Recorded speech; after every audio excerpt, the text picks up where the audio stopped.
Hi, everybody, and welcome to week 6. So, week 6 is all about cardiovascular disorders, and one of the top chronic cardiovascular disorders is hypertension and high cholesterol. So, those are definitely the main chunks of this week's topics, although, I do talk about a couple more things. And who knew that high blood pressure and high cholesterol were going to be so intense to manage? I know that there is a lot of different algorithms and different guidelines that are presented this week. So my little helpful hint or trick to kind of get through everything, because there's a lot of stuff that I talked about, is go through the lecture, make your notes, listen to it again if you need to, and then try and organize your train of thought, especially with like hypertension, into the JNC8 guidelines, and then we have the AHA, ACC categories and their kind of treatment guidelines, and look at it in that way. And then the compelling indications as well as another big point. Same thing with high cholesterol. There's a couple different algorithms I presented. So go through the material first, listen to it, kind of let it sink in a little bit. And then as you kind of organize yourself for, the next exam, and just as, to kind of wrap your mind around everything, you might have to come up with your own little way to condense and synthesize everything. The book is also a really great resource. So you can look at the full page or, full size pictures in the book. You also have your F.A. Davis Advantage, so I would recommend that as well. And then I think the content from this week really ties in well with the discussion board that you have due. So the discussion board is about the impact of chronic disease. And hypertension, for example, is the silent killer. A lot of people don't have any symptoms of high blood pressure until it goes really, really high, or they have it for a really long time.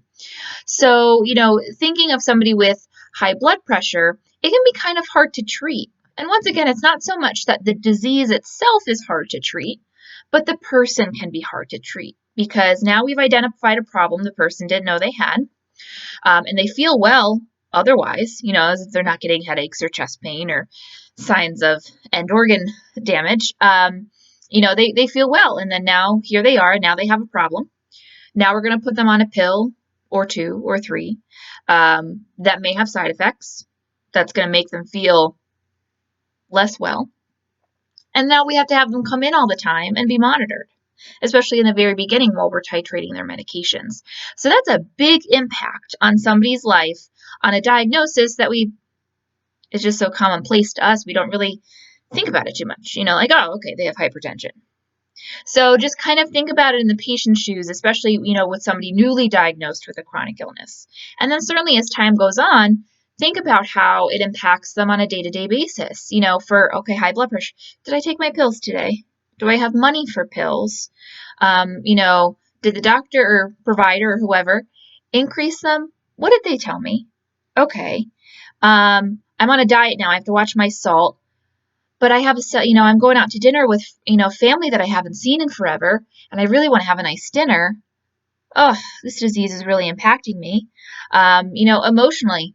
Oh, now I have a chronic disease. I am at risk for stroke and heart attack now that I didn't even know about.